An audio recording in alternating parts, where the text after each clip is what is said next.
It was summertime on the island of Sodor. Gordon pulled the passenger express.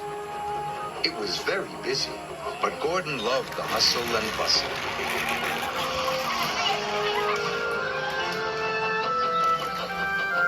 Henry hauled freight cars in the forest. He loved the peace and quiet, but he didn't see many people. Sometimes working in the forest could be very lonely. Later, Henry pulled into Knapford Station. He was delighted to see all the passengers. But Gordon was not delighted to see Henry. "Keep your smelly freight away from my passengers," grumbled Gordon. "But it's only logs," chuffed Henry. "Passengers and freight do not mix," huffed Gordon, and he wheeshed away. Henry watched the express leave the station. "I'd like to pull passengers," sighed Henry, "just for a change."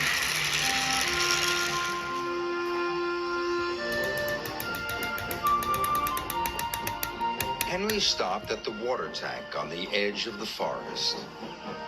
Children were standing by one of the trees. "What are those children doing?" Henry asked Thomas.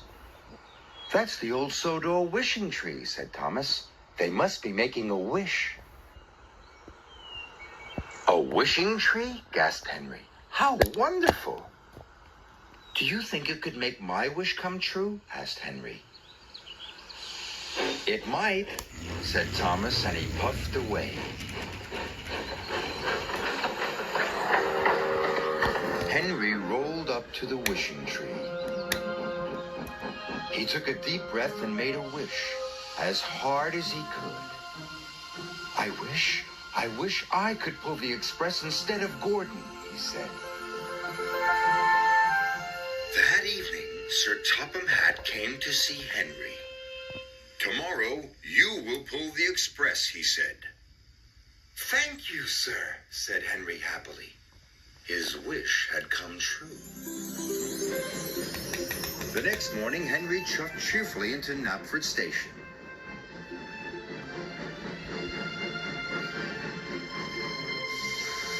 When his passengers were on board, Henry blew his whistle and pulled out of the station. But Henry puffed too quickly. "Go gently," called his driver. "You can bump freight, but you can't bump passengers." "Sorry."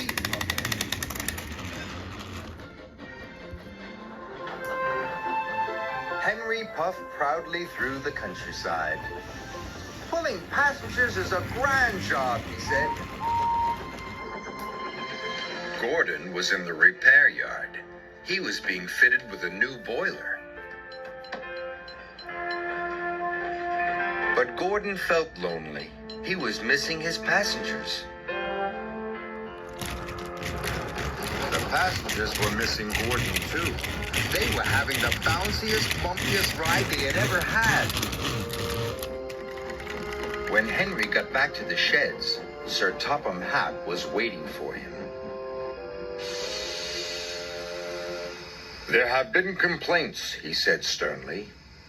"Passengers are not like logs. You must be gentle." "Yes, sir," said Henry sadly. Being gentle was very difficult. Then Henry saw Gordon. He was looking miserable.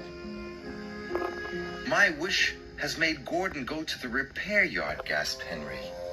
This made Henry feel very bad. The next day, Henry had to collect the dining car. He tried his best to be gentle.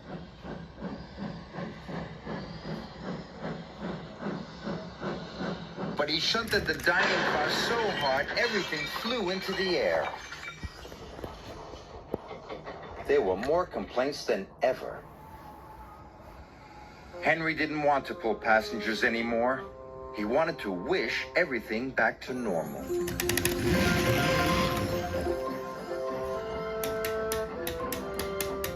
when he arrived at the forest, Henry couldn't remember which tree was the wishing tree. "Oh no," cried Henry. "Which one could it be?" Henry didn't know. So he decided to wish on all the trees. "I wish I could pull freight again," he puffed. Then he moved to the next tree, and he wished again. "I wish I could pull freight again." Sir Topham Hatt arrived on board Thomas. "What are you doing, Henry?" asked Sir Topham Hatt. "You are causing confusion and delay." Henry told him all about the wishing tree. "Wishing trees don't run railways," said Sir Topham Hatt. "That's my job. Gordon just needed some repairs. He'll be back tomorrow." Henry was delighted. The next day, Gordon came back to work. He looked as good as new. The passengers were so pleased to see him. They cheered and cheered and cheered. Gordon beamed happily for the rest of the day. Henry was happy to be back in the peace and quiet of the forest. At the end of the day, he stopped near the wishing tree.